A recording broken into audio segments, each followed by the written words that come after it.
What's happening, guys? Gemma here. I'm back again for a retro game haul. Initially this was planned to go out on Wednesday, but I decided to change it to Friday as we could get part 1 and part 2 of this particular retro game hunt up. That's right, there were 2 parts.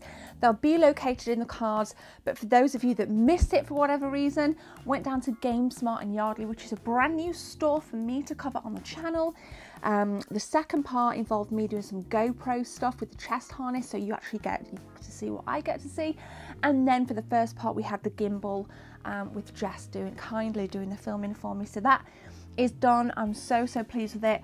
And at my feet right here we've got N64 games, Xbox 360, PS1, original Xbox, Super Nintendo, and a Mega-CD game, because if you saw the footage in part 2 you would have seen a massive bulk of rare games, including Demon's Crest PAL, 3 Dirty Dwarfs on the Sega Saturn, you know, really obscure stuff, and of course the Sega Saturn game that I'll show you first. So let's get into it, guys, and as ever, please watch this video in its entirety and let me know what you guys have been picking up in the comment section below. So first up then, we'll do the Mega-CD game first, right? Okay, so this I paid 125 quid for, which is not a bad price. Picked up Shining Force CD. Now this can go from about 149 upwards depending on where you get it from, and this is an immaculate copy. I will be playing the hell out of this. I've been wondering whether to set the Mega-CD model 1 or 2 up. I think I'm going to go with the 2 because it's there and it's a little bit lighter to go down with the rest of the consoles, and I think I'm going to do a playthrough of this.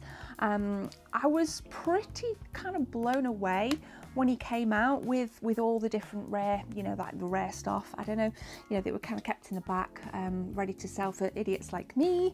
But there was no way I was going to pass it up, and we were kind of negotiating Demon's Crest for a little bit, and I still might get it, but it's a lot of money. But nonetheless, Shining Force CD, it's about bloody time I've got some really quality Mega-CD games in the collection, because I've just got like generic stuff at the minute, like Road Avenger, FIFA International Superstar Soccer and all that. So it's really generic. So I'm pretty darn stoked with that. Now we will continue. Snagged a copy of Loaded. Now I have this on the Sega Saturn, but I have Reloaded on the PlayStation 1. Don't have Loaded, it's a double case, don't have Loaded on the PlayStation 1. This is a game that you must play. I don't know if one would call it like a hidden gem as such, because, well, I guess it depends what your taste is. This takes the form of a top-down shooter, and you've got to navigate through different rooms with traps, enemies, like bosses, mini-bosses, collect key cards to progress. It's very gory, it's quite eccentric in terms of like the characters are a little bit grotesque looking. It's got a really good soundtrack, and for some reason Loaded goes for a lot more money than what Reloaded does. Paid 20 for this. Reloaded you can get anywhere between, depending on condition, seller, this is a big bracket here, but 5 and 15 for Reloaded. 15 is probably top end. And I obviously, with the PlayStation 2 being backwards compatible, I already have a PS2 hooked up.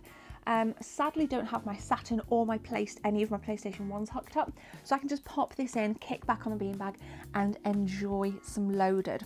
So I'm going to go ahead, we're going to try and keep these in shot right here without any camera glare. But let me know if you've played Loaded in the comment section below.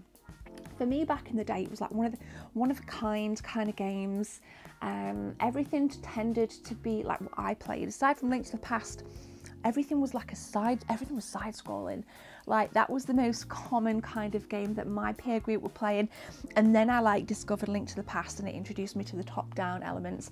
And then kind of games like Loaded came out, and I was just like, yes, you know, the gaming taste changes. So I'm pretty stoked to pick that one up. Now I also picked up this kind of saw this, and again you may have seen it on the GoPro footage.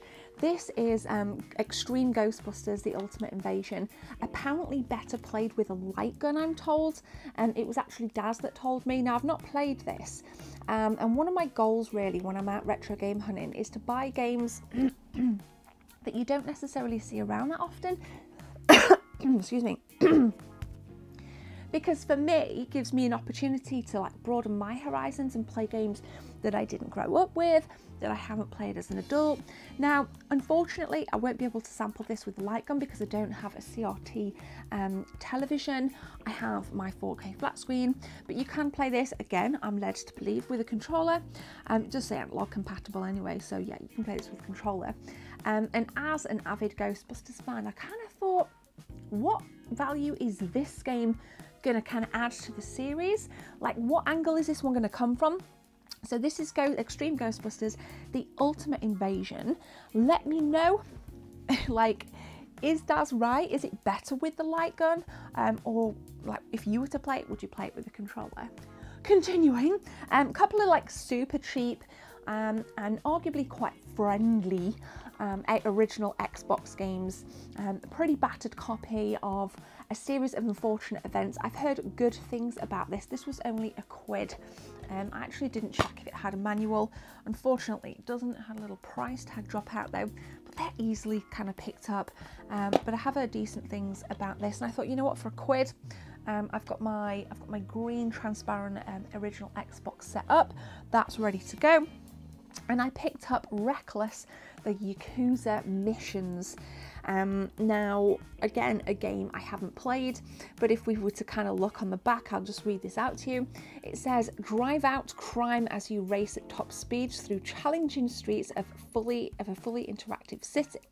Unleash real-time damage against enemy cars in 14 vehicles, including sports cars, a monster truck, and more. Blah, blah, blah. So, I'm a big Burnout kind of girl. And I just thought, you know what, for £2, if I can get something that kind of like mimics the Burnout experience, oh, yes, I'm there, man. I am there. I'm going for it. So for like £2, it is a classics release, meaning it's kind of like the equivalent of like a platinum release. Comes with manual, so that's pretty darn nifty. Okay, so I'll grab this Super Nintendo game. Martin actually threw this in for free. Didn't ask him to do that. I was more than willing to pay. It was priced at £12. And it's just a nice kind of isometric shooter, desert fighter. Probably, well, kind of a rip-off, like, I guess, of like Jungle Strike and those kinds of games. I actually had a lot of fun with the Jungle Strike, the Desert Strike stuff back in the day, so I thought I'd give this a go. It doesn't look as kind of beefed out. If you look at like the screenshots, there seems to be like a lot of dead space. I don't know how this is going to play, but nonetheless, I wanted to give it a go. And I'm always, particularly with something like the Super Nintendo, I am constantly looking for games that I haven't seen or I haven't heard of, or, you know, it's kind of one or the other for me. I'm either like buying games that I was all over as a kid, or I'm buying games that I've never played and I'm taking a real pop in the dark. And I think for this particular trip, this was one of those kind of shot in the dark hauls. So let me know, like, what's your stance on that? And hopefully you'll know what I mean. Now, moving on to some N64 stuff. Picked up Castlevania on the Nintendo 64. All of these do come in plastic cases, which is really, really nice. Now, as far as Castlevania goes, for me, this is definitely not the best entry in the series. I much prefer something like Symphony of the Night, the more common titles, Castlevania on the Super Nintendo, you know, Super Castlevania 4, for example. This is more of like a 3D stance. I always viewed this as like, imagine like Banjo-Kazooie, but with a medieval skin on it. For me, that's how I would like explain the gameplay. It's actually not bad. The ratings overall weren't too bad, so it was received reasonably well.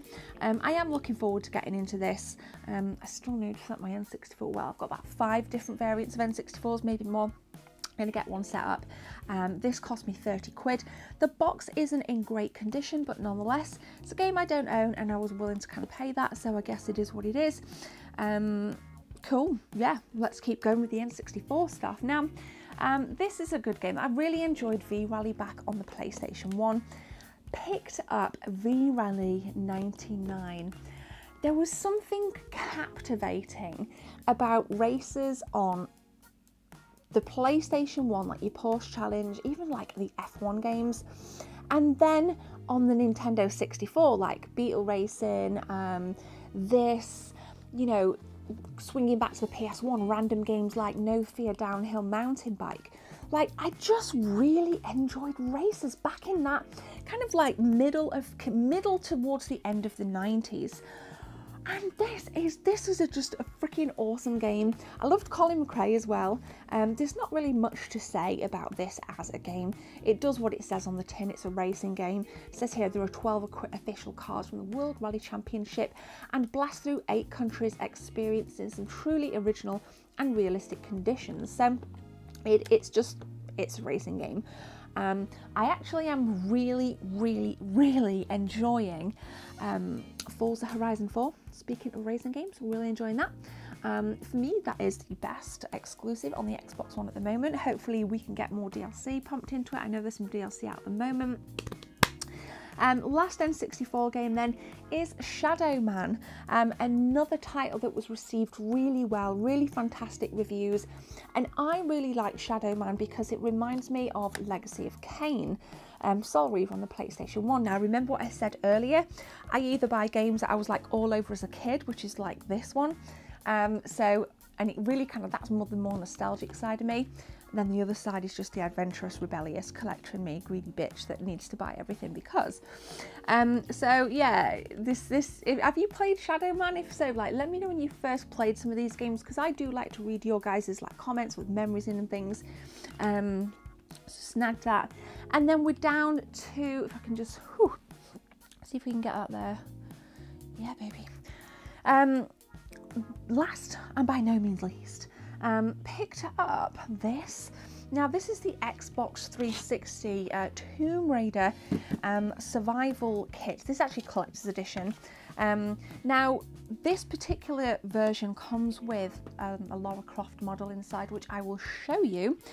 This is in stellar condition. In fact, some of the parts for Lara are still in the packet. Played the game. I think it was a great point for the franchise in 2013 when this was released. It kind of revamped the series, arguably. Since then, I don't think the games have been as strong. Go away, cough. But nonetheless, I think Lara Croft is here to stay. I don't think the Tomb Raider series will ever diminish. And as much as Tomb Raider's changed since 1996 on the Sega Saturn and PlayStation 1, we're all going to be going back to it. I don't think it's ever going to be one of those series that people kind of fall out of love with. So, like I said, comes in a tin, really nice slipcover, immaculate condition. I will show you what is inside. And again, I'm just super stoked. He gave me this for 20 quid actually, so this was pretty cool. This was actually in the back. You wouldn't have seen this on the tours themselves, as like I say, it wasn't out in the front, it was out in the back. So there we go. Thank you very much for watching. This is the first big haul of 2019. As you guys can see, I'm mixing things up. We're increasing the quality here. So I would love it if you guys could hit that subscribe button if you're enjoying the content. There are 2 types of out and about videos. I just need to clarify this for new viewers. There's the kinds of videos that you've seen over the last couple of days with gimbal, GoPro, really like loads of equipment going to that. And then if I'm out and about and I see a retro game shop, I'll take some footage on my iPhone 10. So we're still getting that 1080p 60 FPS, but it's not as kind of professionally shot as the other. And then the camera cut out. So I was saying that it's not as professionally shot, but nonetheless the quality is still there. So I hope you guys can enjoy both of the different kinds of video game / retro game hunts. There's loads more coming. So thank you so much for the support. Hopefully you guys will hit that subscribe button, and I will catch you guys in the comments and on social media. Have a great day. My name is Gemma. Take care. See you soon.